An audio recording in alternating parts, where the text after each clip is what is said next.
Assalamualaikum warahmatullahi wabarakatuh. Innal hamdalillah nahmaduhu wa nasta'inuhu wa nastaghfiruh wa na'udzu billahi min shururi anfusina wa min sayyiati a'malina. May yahdihillahu fala mudilla lahu wa may yudlil fala hadiya lahu. Asyhadu an la ilaha illallah wahdahu la syarika lahu wa asyhadu anna Muhammadan abduhu wa rasuluhu la nabiyya ba'dahu. Allahumma salli ala Muhammadin wa ala ali Muhammadin kama shallaita ala Ibrahim innaka Hamidum Majid wa barik ala Muhammadin wa ala ali Muhammad kama barakta ala Ibrahim innaka Hamidum Majid. Amma ba'd. Para jemaah sekalian, para hadirin dan hadirat yang semoga kita semua senantiasa dirahmati dan dimuliakan Allah Subhanahu wa taala di dunia dan di akhirat. Alhamdulillahirabbil alamin. Segala puja dan syukur kita panjatkan dan kita haturkan kehadirat Allah Subhanahu wa taala. Salawat serta salam semoga senantiasa tercurah dan terlimpah kepada suri tauladan kita Rasulullah Karim Nabi besar Muhammad sallallahu alaihi wasallam beserta seluruh keluarga, para sahabat dan setiap orang dari kaum mukminin yang setia mengikuti, meneladani dan mengamalkan sunnah beliau hingga hari kiamat. Alhamdulillah kita berjumpa pagi hari ini untuk mempelajari hadis dari kitab Umdatul Ahkam. Ini sebenarnya waktu itu kajiannya ingin disampaikan di bulan Ramadan, tapi qadarullah tidak jadi. Ini lanjutan dari pembahasan kita sebelumnya, yaitu mempelajari hadis-hadis Nabi Muhammad SAW yang terangkum di dalam kitab Umdatul Ahkam. Dan hadis yang bersama kita pagi hari ini adalah hadis yang pertama, atau hadis yang ke-28. Hadis yang pertama dari bab tentang ghusl janabah atau mandi janabah.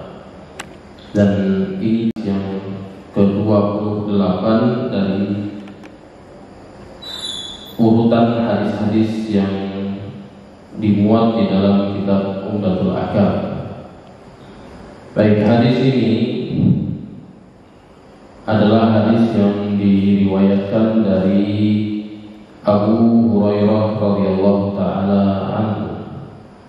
Penulis kitab Umdatul Ahkam Syekh Al-Imam Abdul Ghani Ibnu Abdul Wahid Al-Maqdisi Al-Hanbali rahmatullahi alaih berkata di dalam kitabnya Umdatul Ahkam, an Abi Hurairah radhiyallahu anhu anna an-nabiy sallallahu alaihi wasallam laqiyahu fi ba'd turuqil madinati wa huwa junub. Qala fakhanastu minhu fadhahabtu faghtasaltu thumma ji'tu faqala aina kunta ya Aba Hurairah? Qala kuntu junuban fakarihtu an ujalisaka wa ana ala ghairi tahara. Faqala subhanallah innal mu'mina la yanjus. Hadis ini sebagaimana hadis-hadis yang dimuat di dalam kitab Umdatul Ahkam pada umumnya, termasuk dari hadis-hadis hukum yang keabsahannya telah disepakati oleh Al-Imam Al-Bukhari dan Al-Imam Muslim rahimahumullah subhanahu wa ta'ala. Nah, di dalam hadis ini Abu Hurairah radhiyallahu ta'ala anhu, Abu Hurairah ini namanya dalam penyebutan di kalangan ulama yang paling masyhur adalah Abdurrahman bin Sakhr Ad-Dawsi radhiyallahu ta'ala anhu. Masuk Islamnya setelah perang Khaybar jadi di sekitar tahun ke-7 Hijriah. Jadi beliau ini membersamai Rasulullah SAW hanya dalam waktu kurang lebih 3 tahun.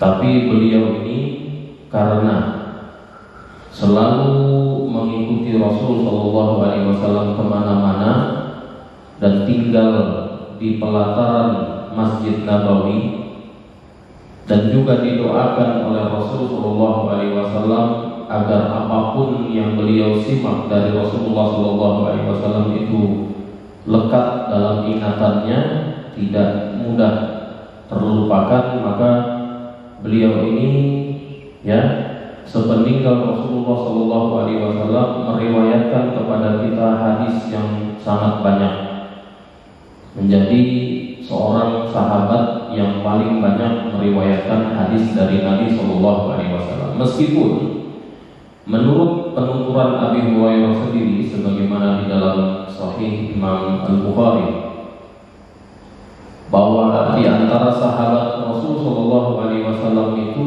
ada yang lebih banyak menyimak hadis dari Nabi SAW, yaitu Abdullah bin Amr bin Al-As radhiyallahu taala anhu.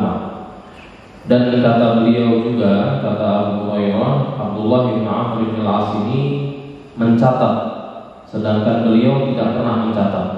Jadi benar-benar hanya menghafal di dalam memori beliau, dalam ingatan beliau. Nah, kemudian setelahnya beliau meriwayatkan. Setiap kali ada kebutuhan. Nah, adapun Abdullah bin Amr bin Al-As, sekalipun beliau menyimak hadis lebih banyak dan mencatat, tapi karena kesibukannya yang begitu banyak ikut berperang dan juga banyak bepergian sepeninggal Nabi SAW,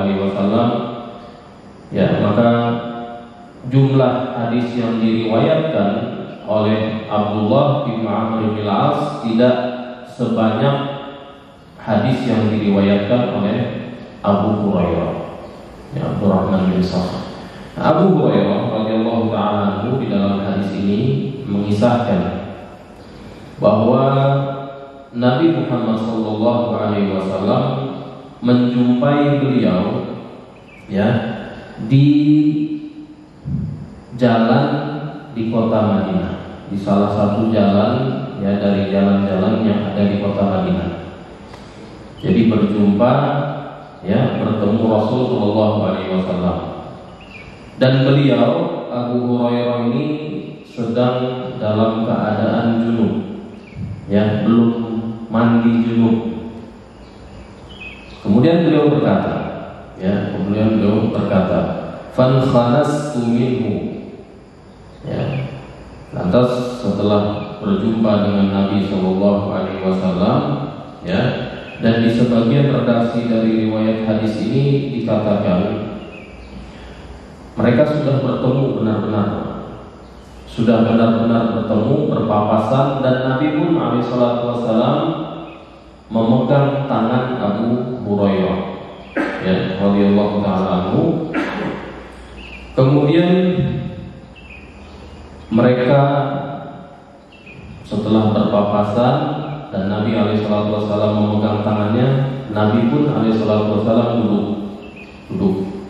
Nah, pelan-pelan diam-diam Abu Hurairah melarikan diri dari Nabi SAW. Jadi pelan-pelan beliau bersembunyi, terus kemudian pulang ke rumahnya, pulang ke tempatnya maksudnya. Beliau tinggalnya di Sufa, di pelataran Masjid Nabi SAW. Jadi beliau ke satu tempat yang di sana beliau biasa mandi. Itu tempat beliau. Jadi setelah berjumpa, kemudian Nabi SAW sempat memegang tangannya, kemudian Nabi duduk, mengajak beliau duduk, tapi diam-diam pelan-pelan beliau pergi meninggalkan Rasulullah SAW. Kemudian kata beliau, setelah pergi beliau mandi. Kemudian setelah mandi, barulah beliau kembali menemui Rasulullah SAW. Nah, Rasulullah bertanya setelah itu. Kata beliau, "Aina kunta ya Aba Hurairah?" Kamu kemana tadi Abu Hurairah? Tadi sudah saya pegang, sudah saya ajak duduk, dan di sebagian redaksi riwayat hadis di dalam Sahih Imam Al-Bukhari disebutkan bahwa kebiasaan Rasulullah Shallallahu Alaihi Wasallam kalau bertemu sebagian dari sahabatnya, beliau memegang tangannya, kemudian mengajaknya duduk bersama-sama, kemudian mendoakannya dengan kebaikan. Nah, jadi belum sempat nih Pak diajak bicara, belum sempat didoakan, Abu Hurairah sudah menghilang karena pelan-pelan beliau pergi meninggalkan Rasul untuk mandi, ya, karena beliau agak risih rasanya kalau duduk bersama Nabi Shallallahu Alaihi Wasallam dalam keadaan junub. Nah, Rasul Shallallahu Alaihi Wasallam bertanya, "Aina kunta ya Abu Hurairah?" Mana kamu tadi Abu Hurairah? Abu Hurairah menjawab, "Kuntu junuban." Saya tadi sedang junub. Nah, junub ini ya dipakai untuk orang yang sendirian, artinya untuk tunggal, dan juga digunakan untuk plural. Jadi saya junub, kami junub, sama. Meskipun biasanya kalau dalam bahasa Arab antara bentuk tunggal dengan bentuk plural itu berbeda. Ya, dan di dalam Al-Qur'an Allah Subhanahu wa taala menggunakan kata junub untuk plural, untuk menunjuk makna plural. Wa in kuntum junuban fattahharu di surah Al-Maidah ayat ke-6. Nah, kata Abu Hurairah radhiyallahu taala anhu, tadi saya junub, sedang junub atau masih dalam keadaan junub. Fakarihtu an ujalisaka wa ana ala ghairi taharah. Dan saya tidak suka ya untuk duduk bersamamu ya Rasulullah, dan saya dalam keadaan tidak suci karena sedang junub. Jadi beliau merasa dirinya itu karena sedang junub nih, jadi sedang tidak suci, dalam keadaan kotor, Pak, najis. Nah, Rasulullah Shallallahu Alaihi Wasallam kemudian mengatakan kepadanya, ya, dalam bentuk ketakjuban, kata Rasul Shallallahu Alaihi Wasallam, Subhanallah, Maha Suci Allah Subhanahu Wa Taala. Innal mu'mina la yanjus. Sesungguhnya orang mukmin itu tidaklah bernajis, ya, tidak menjadi najis. Baik, para hadirin dan hadirat sekalian yang semoga dirahmati Allah Subhanahu Wa Taala. Jadi kita sudah ketahui ya kisah yang disampaikan oleh Abu Hurairah ini ya di dalam hadis yang kita baca tadi. Ya, kita rangkumkan kembali bahwa Abu Hurairah radhiyallahu taala anhu pada satu hari, pada satu saat pernah berjumpa dengan Rasulullah sallallahu alaihi wasallam di salah satu jalan ya dari jalan-jalan kota Madinah. Kemudian setelahnya ya Rasul sallallahu alaihi wasallam sudah berpapasan, berjumpa dengannya, bahkan di sebagian riwayat dikatakan sudah memegang tangannya, mengajak duduk bersama-sama. Nah, kemudian karena Abu Hurairah sedang dalam keadaan junub, beliau pun diam-diam pelan-pelan meninggalkan Rasulullah Shallallahu Alaihi Wasallam, pergi untuk mandi.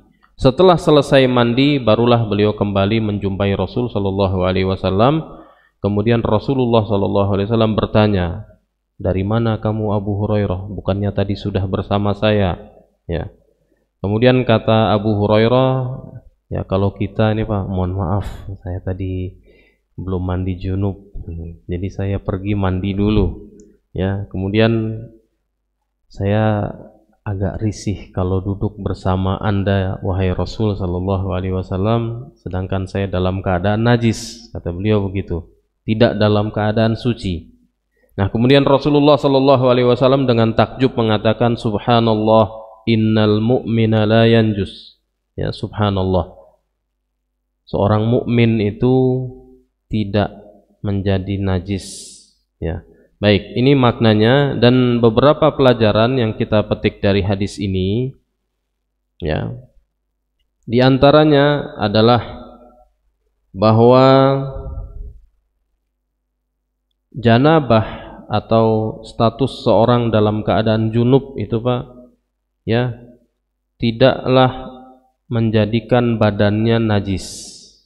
Jadi sebenarnya seorang mukmin, bahkan seorang manusia, mukmin ataupun bukan mukmin, orang kafir sekalipun, ya, dalam pendapat kebanyakan ulama itu dinyatakan suci, baik dalam keadaan hidup ataupun dalam keadaan sudah meninggal dunia. Nah, di sini penyebutan pengkhususan mukmin ini karena kaitannya dengan Abu Hurairah radhiyallahu taala anhu. Tapi dalam pendapat kebanyakan dari para ulama, manusia itu hidup ataupun sudah meninggal dunia itu badannya suci, tidak najis. Ya, tidak najis. Dan Allah Subhanahu wa taala telah berfirman di dalam Al-Qur'an, "Walaqad karramna bani Adam," dan sungguh kami telah memuliakan anak-anak dari Adam alaihissalam. Nah, di antara bentuk pemuliaannya adalah tadi, bahwa dijadikanlah badannya itu suci, tidak najis meskipun sudah meninggal dunia. Nah, ada sedikit dari para ulama yang berpendapat bahwa orang-orang musyrik, orang-orang non-muslim itu najis berdasarkan firman Allah Subhanahu wa taala di dalam surah At-Taubah, ya ayyuhalladzina amanu innamal musyrikuuna najas.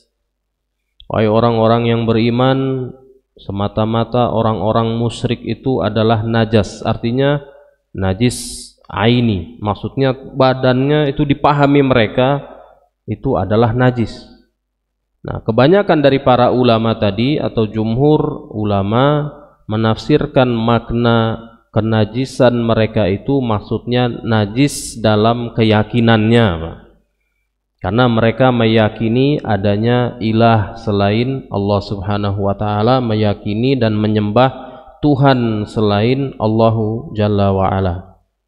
Jadi yang dimaksud bukan najis tubuhnya, tapi najis i'tiqadnya atau keyakinannya.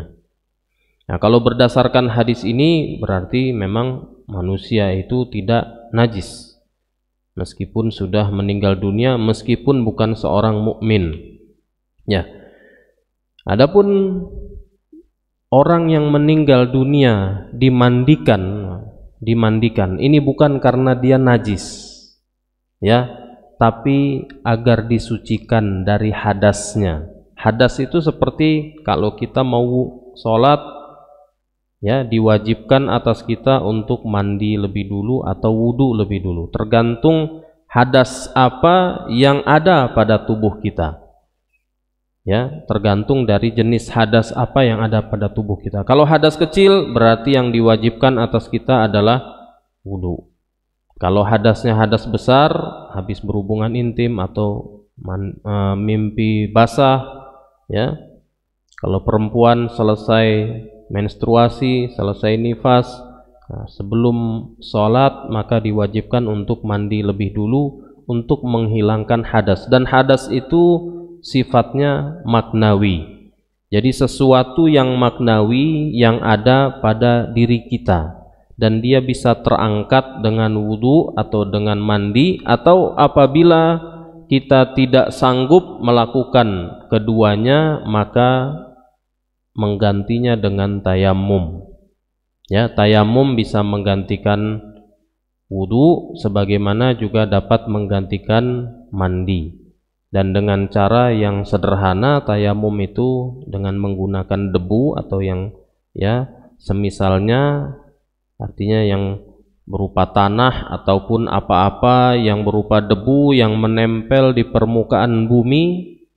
Nah, kemudian setelah itu kita tepukkan tangan kita ke debu tersebut atau ke tanah tersebut, kemudian, ya, kita usapkan ke wajah dan tangan hingga pergelangan sebagaimana telah sah dalam pengajaran Nabi Shallallahu Alaihi Wasallam kepada salah seorang sahabatnya, yaitu Ammar bin Yasir. Dan begitu juga kalau kita bertayamum sebagai pengganti mandi janabah, sama persis kaifiatnya Pak. Jadi tidak perlu ya meratakan tanah atau debu sampai ke seluruh tubuh. Nah, kisah hadis Ammar ibnu Yasir itu memang awalnya begitu. Jadi ada nanti di bab tentang tayamum kisah tentang Ammar. Kenapa beliau meriwayatkan hadis tentang tayamum itu? Jadi awalnya di dalam Sahih Muslim itu diceritakan, redaksinya panjang, beliau itu pernah bersama Umar bin Khattab dalam satu perjalanan, jauh dari rumah, jauh dari keluarga. Kemudian saat mereka tidur malam hari, ya, sama-sama mendapat mimpi basah, ya, mungkin jauh dari istri, ya, jauh dari keluarga. Nah, saat bangun tidur, mestinya mereka melaksanakan sholat, ya, tapi karena sedang junub, maka masing-masing mengambil sikap. Umar bin Khattab radhiyallahu taala anhu memilih tidak sholat sampai menemukan air, karena pada saat itu mereka berada di tengah padang pasir yang ya tidak ada air di sana.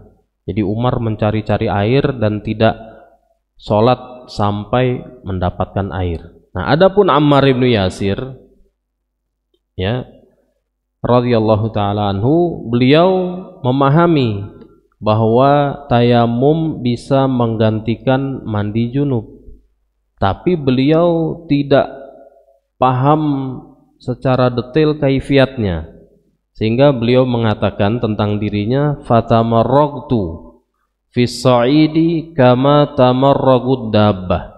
Jadi saya berguling-guling di pasir, nah, di debu itu, seperti ya berguling-gulingnya keledai waktu mandi. Karena beliau mengira yang namanya mandi janabah ini meratakan air ke seluruh tubuh. Berarti tayamum sebagai penggantinya juga debunya diratakan ke seluruh tubuh. Beliau guling-guling. Nah, sepulangnya mereka dari perjalanan tersebut langsung menemui Rasul sallallahu alaihi wasallam untuk meminta penjelasan. Oleh Rasulullah sallallahu alaihi wasallam dijelaskan, dikatakan innama kana yakfika an taqula hakadha.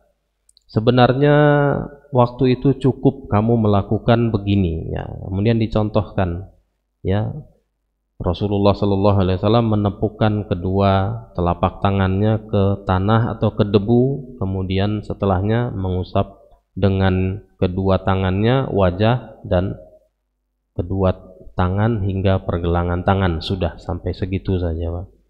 Ya, jadi bagi yang berhadas kecil kewajibannya berwudu, dan bagi yang berhadas besar kewajibannya adalah mandi janabah. Dan kalau tidak bisa melakukan ya kedua hal tadi, maka melakukan penggantinya, yaitu tayamum. Misalnya sedang tidak ada air di tengah perjalanan, atau di rumah airnya ada tapi tidak bisa menggunakannya, tidak sanggup karena sedang tidak sehat. Nah, ini diperbolehkan untuk bertayamum sebagai pengganti dari wudu ataupun dari mandi janabah. Nah, jadi kalau orang Islam meninggal dunia kemudian dimandikan, itu bukan karena tubuhnya najis. Karena kalau tubuhnya yang najis itu nggak akan bisa disucikan, Pak. Seperti halnya kotoran najis, ya, dicuci dengan apapun dia tidak akan menjadi suci. Nah, jadi maksudnya dihilangkan hadasnya, ya, dengan cara dimandikan. Kalau tidak memungkinkan untuk dimandikan, nah ini para ulama banyak yang kemudian mengatakan ditayamumkan. Untuk mayit juga sama, ya, seperti kalau sebelum masa pandemi ini, kalau ini kan sekarang banyak, Pak, yang ditayamumkan, tapi mestinya ditayamumkannya itu dikenakan ke badannya, Pak. Bukan di pembungkus mayatnya itu dilekati debu atau tanah. Itu keliru sebenarnya, ya. Nah, jadi mestinya di wajah dan tangannya tadi kalau memang ingin ditayamumkan. Nah, kalau sebelum masa pandemi biasanya yang ditayamumkan itu jenazah yang memang sudah tidak mungkin untuk dimandikan, seperti misalnya korban kecelakaan lalu lintas, ya nasallallahu alaihi wa ya, yang misalnya tubuhnya terus-menerus mengeluarkan darah dan tidak bisa dimandikan, nah itu ditayamumkan. Nah, kalau sekarang banyak masyarakat sudah mengetahui, oh ternyata jenazah itu boleh ditayamumkan atau bisa ditayamumkan. Hanya saja tadi teknis pelaksanaannya di sebagian tempat itu tidak tepat tadi Pak. Jadi saya lihat dibungkus dulu jenazahnya baru ditayamumkan. Ya, padahal sempat juga ngobrol-ngobrol dengan ya, teman-teman yang dokter, kata mereka sebenarnya kalau jenazah itu dimandikan pun asal tenaga medisnya yang memandikan atau orang yang memandikan lah itu menggunakan pakaian ya yang standar sesuai dengan ya standar medis, artinya itu juga insya Allah tidak berbahaya. Nah intinya jadi yang ingin disampaikan adalah bahwa memandikan jenazah itu adalah untuk menghilangkan hadasnya, untuk menjadikannya suci sebagaimana kita hendak sholat, bukan membersihkannya karena orang yang meninggal dunia itu tubuhnya menjadi najis. Pelajaran berikutnya lagi ya, bahwasanya dibolehkan untuk seorang yang junub untuk mengakhirkan mandi janabah. Nah, kalau memang ya sebelum mandi itu ada keperluan-keperluan atau kegiatan tertentu yang harus dilakukan. Nah, seperti Abu Hurairah tadi, dalam keadaan junub berjumpa Rasul sallallahu alaihi wasallam, kemudian beliau belum sempat mandi dan Rasul sallallahu alaihi wasallam tidak menegur beliau akan hal itu. Ya, kenapa mengakhirkan mandi? Tidak. Jadi teguran Rasul sallallahu alaihi wasallam bukan ke arah sana, melainkan ya ke arah pengingkaran terhadap Abu Hurairah yang merasa tubuhnya itu najis karena belum mandi junub. Baik, pelajaran berikutnya lagi tentang memuliakan ya ahlil fadl wal ilmi was salah. Maksudnya memuliakan orang yang dikenal memiliki keutamaan ilmu, kesalehan ya, dan tidak duduk dan ya bercengkerama dengan mereka, melainkan dalam keadaan dan kondisi yang terbaik. Nah ini tadi yang diinginkan oleh Abu Hurairah radhiyallahu taala anhu. Beliau tidak ingin duduk bersama Nabi sallallahu alaihi wasallam dalam keadaan junub. Jadi beliau inginnya dalam keadaan sudah suci, Pak, sudah sempurna seperti orang yang akan sholat. Ya, ini pelajarannya. Pelajarannya lagi yang terakhir, ya, disyariatkannya meminta izin bagi seorang yang ingin pergi meninggalkan majlis atau meninggalkan orang yang sedang mengajak berbicara. Nah, tadi Nabi alaihissalatu wassalam ketika Abu Hurairah itu ya pergi diam-diam meninggalkan beliau, setelah kembali lagi itu langsung diingkari oleh Nabi Muhammad SAW. Jadi mestinya beliau izin dulu, maaf ya Rasulullah, saya masih dalam keadaan junub, saya pengennya mandi dulu. Ya, dan juga menyampaikan alasannya dengan tepat. Itu artinya bukan karena merasa tubuhnya najis, tapi karena hanya ingin duduk bersama-sama dengan Rasul sallallahu alaihi wasallam itu sudah dalam keadaan yang terbaik, sudah dalam keadaan suci. Nah, jadi kalau kita sedang duduk dengan seorang ya Pak, adabnya itu jangan langsung pergi, diam-diam langsung pergi, yang ngeloyor gitu aja Pak.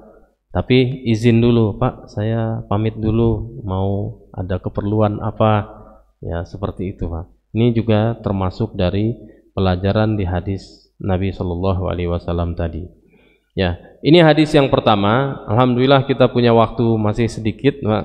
Kita lanjutkan kalau gitu dengan hadis yang berikutnya, karena ini baru pembukaan dari bab tentang mandi janabah dari hadis-hadis Umdatul Ahkam.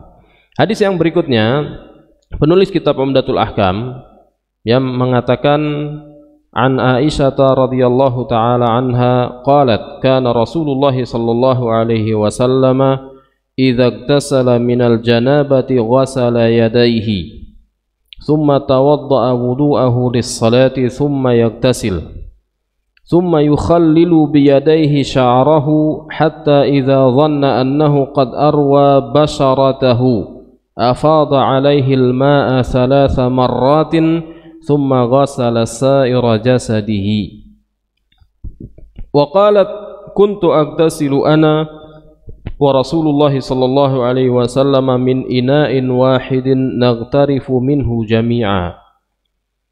Hadis yang berikutnya ini sudah masuk ke penjelasan tentang kaifiat mandi janabah seperti yang dulu dilakukan oleh Rasulullah sallallahu alaihi wasallam.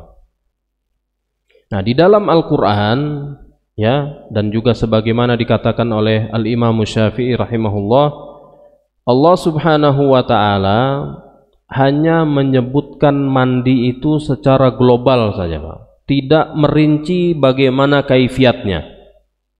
Kalau wudu Allah sebutkan sebelumnya itu masih ada ya penyebutan beberapa hal yang merupakan rukun-rukunnya. Kata Allah Subhanahu wa taala di ayat ke-6 dari surah Al-Maidah itu, ya ayyuhalladzina amanu idza qumtum ilas salati faghsilu wujuhakum. Wahai orang-orang yang beriman, apabila kalian hendak salat ya dalam keadaan berhadas, maka pertama cucilah wajah kalian. Wa aydiyakum ilal marafiq. Kemudian cucilah tangan kalian hingga siku. Wamsahu biru'usikum. Kemudian usaplah kepala kalian. Kemudian wa arjulakum ilal ka'bain. Cucilah setelahnya kaki kalian hingga mata kaki. Nah, 4 hal ini disebutkan ya, dan ini semuanya merupakan rukun-rukun dari wudu. Nah, adapun mandi janabah setelahnya Allah sebutkan wa in kuntum junuban, dan apabila kalian dalam keadaan junub fattahharu, maka mandilah. Jadi makna fattahharu di sana adalah mandilah. Seperti apa kaifiat mandinya tidak dijelaskan dengan detail. Dijelaskannya oleh Rasul sallallahu alaihi wasallam dalam bentuk praktik.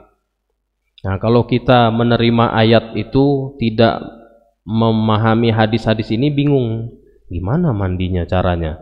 Nah, di sini ya Ibunda Aisyah radhiyallahu taala anha mengisahkan, menceritakan kepada kita bagaimana detailnya mandi Rasul sallallahu alaihi wasallam. Nah, kata Imam Syafi'i rahimahullah, jadi ayat Al-Quran tadi hanya menyampaikan kepada kita tentang perintah mandi secara global ya, sedangkan hadis Aisyah ini menjelaskan kepada kita rincian dari kaifiat mandi janabah. Nah, menurut beliau dan juga menurut sekian banyak dari para ulama, mandi janabah itu rukunnya cukup 2 hal saja. Yang pertama niat. Jadi meniatkan mandi janabah atau meniatkan mengangkat hadas besar dari diri kita. Dan yang kedua adalah meratakan air ke seluruh tubuh. Karena makna al-ghasl itu atau al-ghusl ya, dua-duanya bisa, al-ghasl dan al-ghusl, yaitu mandi dalam bahasa itu artinya meratakan air ke seluruh bagian tubuh. Jadi selama itu sudah dipenuhi, sudah tercapai ya apa yang Allah perintahkan kepada kita pada saat mandi janabah. Nah, adapun yang dijelaskan di hadis ini adalah tentang kaifiat mandi yang sempurna sesuai dengan apa yang dipraktikkan dan dicontohkan oleh Rasul sallallahu alaihi wasallam. Bagaimana rinciannya? Kata Ibunda Aisyah radhiyallahu taala anha, kana Rasulullah sallallahu alaihi wasallam idza igtasala minal janabati ghasala yadayhi. kebiasaannya Rasulullah Shallallahu Alaihi Wasallam yang terus menerus ya menjadi rutinitas beliau pada saat mandi junub itu adalah saat beliau mulai mandi itu pertama-tama beliau mencuci kedua tangannya sampai pergelangan tangan seperti kita memulai wudu ya. Kemudian summa tawadda'a wudu'ahu lis-shalah, kemudian beliau berwudu persis seperti wudu yang beliau lakukan untuk sholat. Ini di awal mandi, jadi wudu dulu ya, wudu sampai sempurna. Di dalam riwayat ini ada satu riwayat lagi ya, dan akan disebutkan sebelumnya tapi mungkin waktu kita tidak cukup ya, saya sampaikan saja intinya dari yang dimaksud untuk melengkapi riwayat ini. Jadi ada satu riwayat di mana ya menurut penuturan ibunda Maimunah radhiyallahu taala anha, Nabi sallallahu alaihi wasallam itu berwudu seperti hendak sholat, tapi beliau mengakhirkan mencuci kedua kakinya ya setelah selesai mandi. Kalau di riwayat ini ya secara zahirnya beliau berwudu secara sempurna, termasuk kakinya sudah dicuci. Nah, maksudnya menurut sekalangan ulama tergantung dari tempatnya. Kalau memang tempat mandinya bersih, wudu sekalian sempurna. Tapi kalau tempat mandinya di situ mungkin ada kotoran, ada najis, maka akhirkan mencuci kakinya nanti setelah mandinya sempurna, supaya kakinya tidak kembali kotor gitu ya. Nah, di sini jadi dikatakan beliau berwudu persis sebagaimana berwudu untuk sholat. Summa yaktasil, baru kemudian selanjutnya beliau mandi ya, mandi. Bagaimana memulai mandinya? Summa yukhallilu biyadaihi sya'rahu, beliau membasahi tangannya, jari-jarinya dengan air. Jadi mengambil air dengan tangannya ya untuk membasahi jari-jarinya. Kemudian beliau memasukkan jari-jarinya itu ke ya ke rambutnya ya, dan meratakan atau beliau memasukkan jari-jarinya itu hingga ke kulit kepalanya Pak. Jadi rambut Nabi Shallallahu Alaihi Wasallam ini kan panjang, tebal. Nah, beliau supaya rata dulu karena air yang digunakan untuk mandi oleh beliau sedikit mah. Nabi Muhammad Shallallahu Alaihi Wasallam kebiasaannya itu berwudu dengan satu mud, satu tangkap begini Pak, dan mandi dengan satu sok, 4 kali begini, 4 kali tangkapan seperti ini ya, satu ember kecil. Nah, jadi airnya sangat terbatas. Nah, supaya rata airnya, maka pertama-tama beliau basahi dulu jari-jarinya itu, kemudian beliau masukkan ya, beliau pijat-pijatlah kepalanya itu sampai rasanya sudah merata seluruh air itu di kepalanya sampai menyentuh kulit kepalanya ya. Nah, baru kemudian dikatakan di sini hatta idza dhanna annahu qad arwa basharatahu. Nah, saat beliau merasa bahwa ya semua bagian luar dari kulit kepalanya ini sudah basah ya, sudah kena air, barulah afadha alaihil ma'a salasa atau salasa marrat, barulah kemudian beliau meratakan air sebanyak 3 kali ke seluruh badannya ya. Jadi kepalanya dulu dipastikan sudah semua kena air, baru kemudian beliau meratakan ya airnya ke seluruh tubuh ya. Summa ghassala sa'ira jasadihi, terakhir kemudian beliau meratakan sampai semua termasuk kalau ada lipatan-lipatan di badan kita, ini semua diratakan. Nah, begini jadi cara mandi janabah yang sempurna ya, yang sempurna. Kalau misalnya mau ambil rukunnya saja Pak, berarti cukup niat kemudian meratakan air, tidak didahului dengan berwudu. ya. Nah, kalau misalnya di sungai berarti cukup niat mandi langsung masuk nyemplung air jadi mandi junub. Kalau di rumah di kamar mandi kita mungkin tinggal niat ya, buka shower kita sudah rata air ke seluruh tubuh, selesai mandi janabah, dan wudhu pun sudah terikut sertakan sekaligus ya dengan niat mandi janabah. Nah, kalau ini yang sempurnanya, jadi kita ulangi lagi urutannya sebagaimana dituturkan oleh Ibunda Aisyah radhiyallahu taala anha. Kana Rasulullah sallallahu alaihi wasallam idza iktasala minal janabati ghassala yadayhi. Pertama-tama mencuci dulu dua tangan. Ya, seperti halnya kita hendak berwudu, seperti halnya juga dianjurkan pada saat bangun tidur siang hari ataupun malam hari. Tsumma tawadda'a wudu'ahu lis-shalah, kemudian berwudu sebagaimana berwudu saat kita hendak salat. Tsumma yaktasil, baru kemudian mandi. Bagaimana cara mandinya? Ya, sebelum meratakan air ke seluruh tubuh, ya kalau yang rambutnya banyak ya lakukan seperti Nabi Shallallahu alaihi wasallam, yaitu basahi dulu jari-jari kita, jari-jari tangan kita dengan air, kemudian ya masukkan nih ke sela-sela rambut kita ini sampai terasa kulit kepala kita sudah basah semua nih, sudah kena air. Ya, ini kalau airnya sedikit, kalau airnya banyak sekalian ya bisa dibasahi lebih banyak. Tapi kalau kita terbiasa mempraktikkan cara mandinya Rasul Shallallahu alaihi wasallam menggunakan air sedikit, ini Pak, ini nanti mudah insya Allah, dalam kondisi apapun jadi mudah.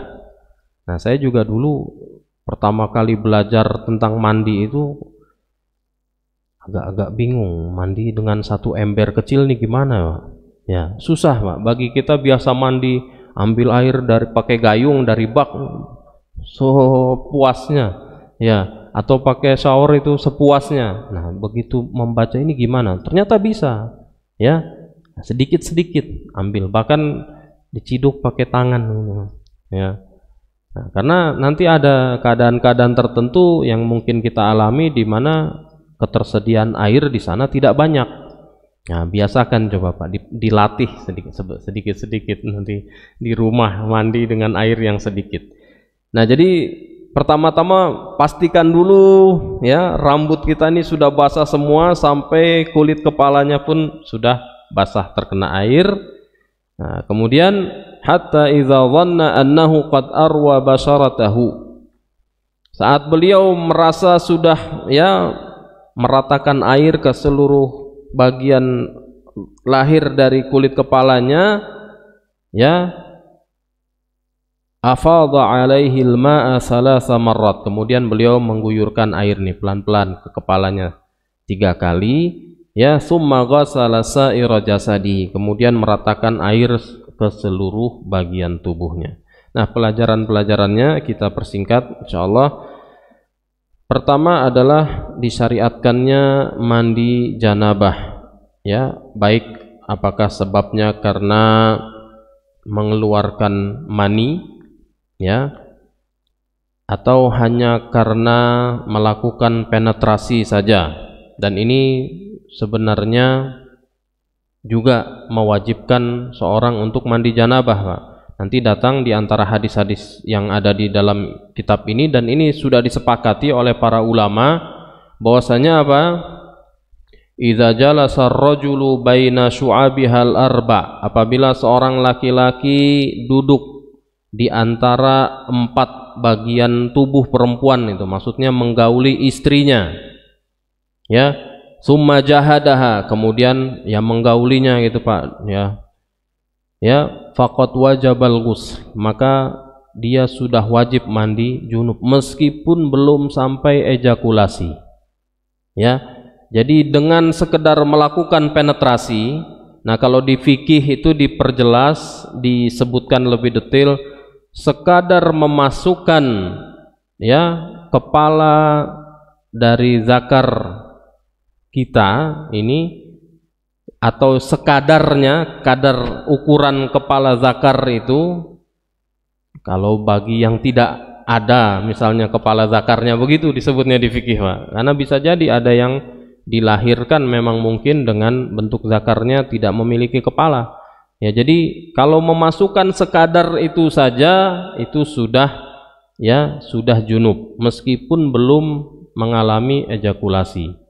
Nah, ini disepakati oleh para ulama. Adapun di awal Islam dulu datang di sejumlah hadis Nabi Shallallahu Alaihi Wasallam keterangan al-ma'u minal ma'i. Jadi air mandi itu sebabnya hanyalah air mani. Jadi kalau menggauli istri tanpa ejakulasi itu belum wajib mandi. Tapi setelah itu hadis-hadis yang seperti itu dihapuskan dengan hadis yang seperti tadi Pak. Jadi melakukan penetrasi hanya sekadar kepala zakar itu sudah mewajibkan mandi janabah meskipun tanpa ejakulasi. Nah, di hadis ini tadi pelajarannya diantaranya adalah disyariatkannya mandi janabah karena mengeluarkan mani ataupun karena melakukan penetrasi. Kemudian yang kedua, bahwa hadis ini menjelaskan kepada kita tentang bagaimana mandi yang sempurna, yaitu sebagaimana urutannya tadi, cuci kedua tangan dulu, kemudian berwudu seperti hendak sholat, kemudian baru memasukkan jari-jari yang sudah dibasahi dengan air ke kepala kita sampai mengenai kulit kepala, kemudian baru mengguyur kepala 3 kali, kemudian meratakan air ke seluruh tubuh. Nah, kemudian juga pelajarannya bahwa apa yang disebutkan di dalam hadis Aisyah ini adalah kebiasaan Nabi Shallallahu Alaihi Wasallam yang dilakukan secara terus-menerus. Nah, kemudian ada tambahannya, tadi ini belum sempat dibacakan, tambahan keterangan dari Aisyah radhiyallahu taala anha. Beliau mengatakan, kuntu agtasilu ana wa Rasulullah sallallahu alaihi wasallam min ina'in wahid nagtarifu minhu jami'a. Dulu saya sering mandi bersama Rasul sallallahu alaihi wasallam dari bejana yang satu, dan kami menciduk airnya bersama-sama, bergantian gitu Pak. Nah, ini pelajarannya dibolehkan pasangan suami istri itu mandi sama-sama, saling melihat aurat, dan juga mengambil air dari tempat yang sama. Mengambil air dari tempat yang sama. Jadi air yang digunakan sama-sama itu tetap suci. Kemudian pelajarannya lagi mendahulukan mencuci anggota wudu di awal mandi, di awal mandi. Nah, seluruhnya juga tadi dikatakan, kalau memang tempat mandi kita bersih, maka berwudulah dengan sempurna. Seluruhnya kita cuci dulu sampai kaki kita juga. Nah, tapi tadi kalau misalnya tempat mandi kita mungkin kotor atau ada najisnya, maka mencuci kakinya nanti diakhirkan setelah mandi. Baik, kemudian pelajaran yang terakhir ini adalah meratakan air ke seluruh tubuh. Nah, inilah yang diwajibkan di dalam mandi janabah setelah niat. Nah, baik, inilah jadi pelajaran-pelajaran yang bisa kita dapat dari dua hadis Nabi Shallallahu Alaihi Wasallam yang ada di dalam kitab Umdatul Ahkam ini yang kita baca pagi hari ini. Semoga bermanfaat. Ada waktu sedikit, mungkin sekitar 4-5 menit ini sampai waktu sholat isyraqnya masuk. Silakan apabila ada yang ingin bertanya, silakan. Waalaikumsalam warahmatullahi.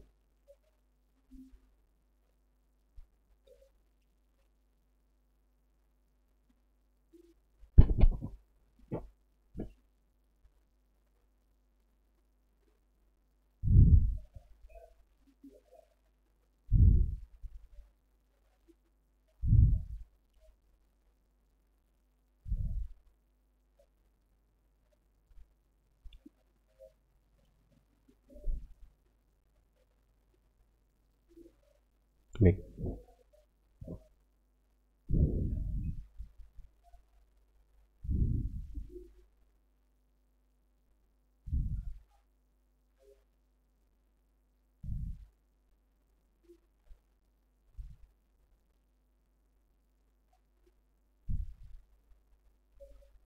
2 kulah ya, Pak.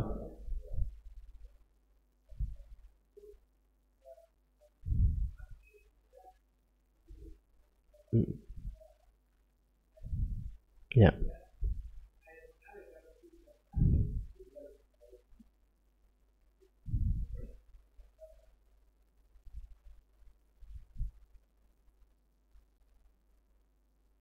Baik. Barakallahu fiik.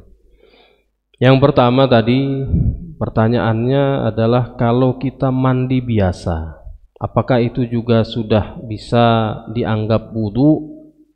Ya.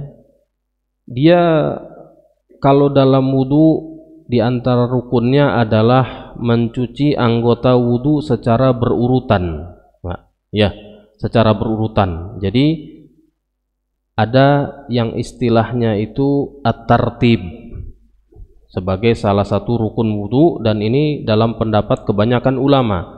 Dan argumentasi mereka adalah bahwa Allah Subhanahu wa taala dalam ayat tentang wudu tadi menyebutkan anggota-anggota wudu yang dicuci itu ada di antaranya yang disisipkan satu yang diusap.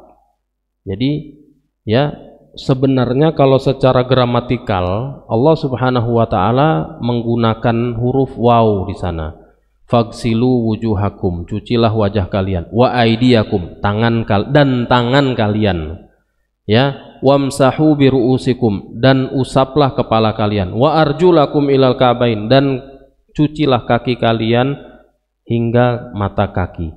Kalau dalam kajian bahasa Arab, huruf waw ini tidak menunjukkan ya adanya urutan. Tapi dari mana diambil urutannya?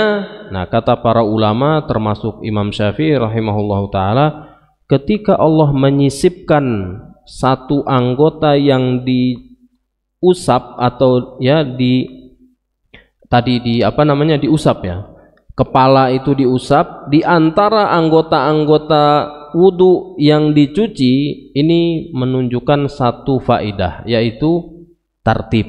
Jadi harus dilakukan secara berurutan. Kemudian dalam ya hadis-hadis Rasul sallallahu alaihi wasallam sebagai penjelasan yang lebih detail dari ayat tadi pun, Rasulullah itu selalu berwudu secara berurutan. Jadi cuci dulu wajah, baru tangan, baru usap kepala, baru cuci kaki. Ya, ditambah dengan beberapa hal yang lain seperti berkumur-kumur, istinsyak itu memasukkan air ke dalam hidung. Nah, intinya jadi di dalam berwudu itu diwajibkan untuk dilakukan secara berurutan. Nah, kalau kita mandinya misalnya dengan berurutan, dan sebelumnya juga ada rukun lagi yang perlu dilakukan, yaitu berniat. Jadi kalau memang niatnya wudu, kemudian kita cuci anggota tubuh kita secara berurutan, sah wudu. Ya, meskipun gambarannya setelah itu seperti kita mandi biasa. Nah, tambah lagi nanti kalau sudah berwudu, jangan sampai tangan kita ini menyentuh lagi kemaluan kita. Itu. Jadi berwudu itu niat, kemudian cuci ya dengan berurutan sebagaimana urutannya dalam wudu, baru setelah itu kalau memang mandi, nah itu baru dihitung sebagai wudu. Kalau tanpa itu tidak. Artinya kalau sekedar kita niatnya mau mandi sekedar membersihkan badan atau sekedar supaya mencari kesegaran, nah ini tidak terhitung berwudu. Wallahu a'lam. Ini yang pertama, Pak.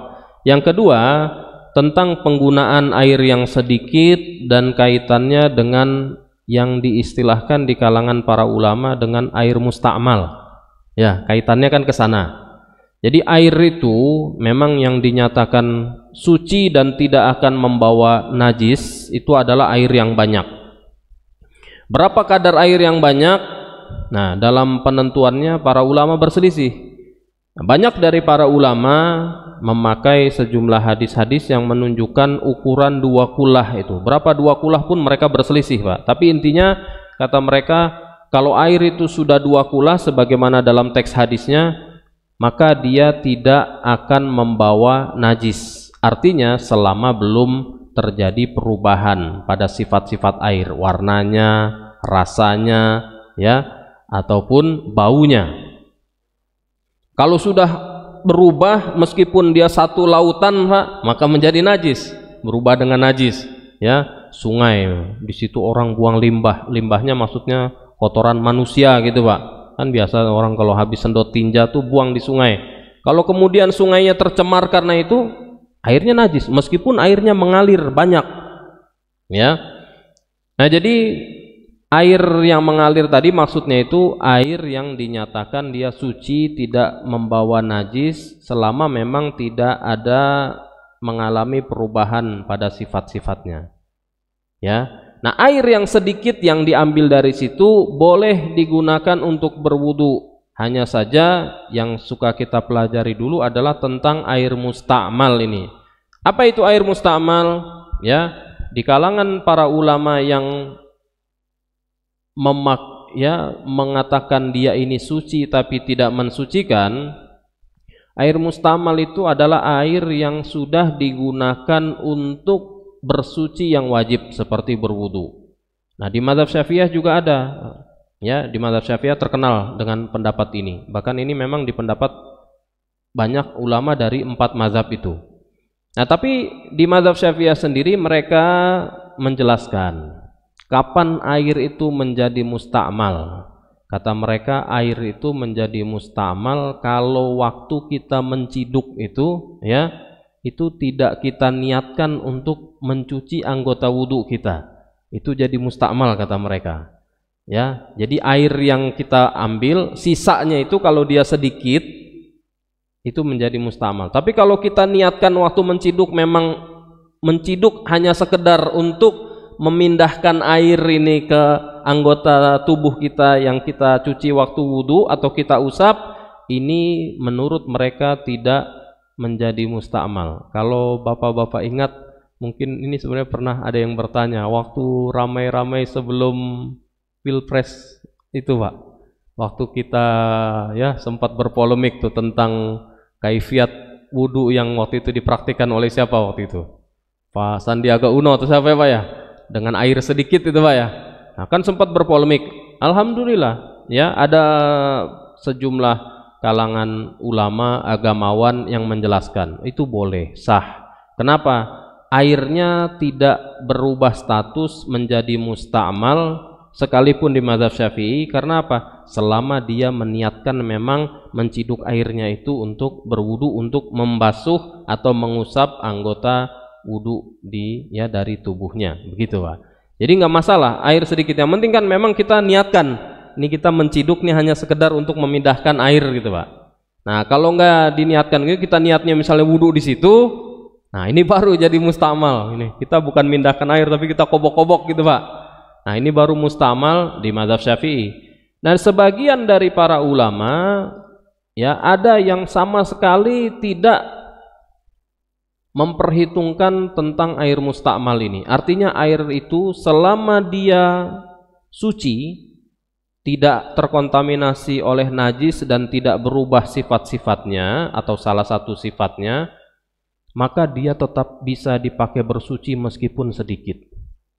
Alasan mereka di zaman Nabi SAW itu air sedikit, ketersediaan air itu sangat sedikit, sangat langka, termasuk barang langka.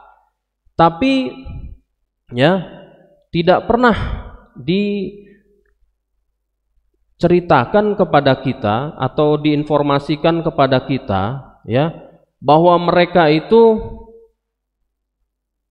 kemudian apa?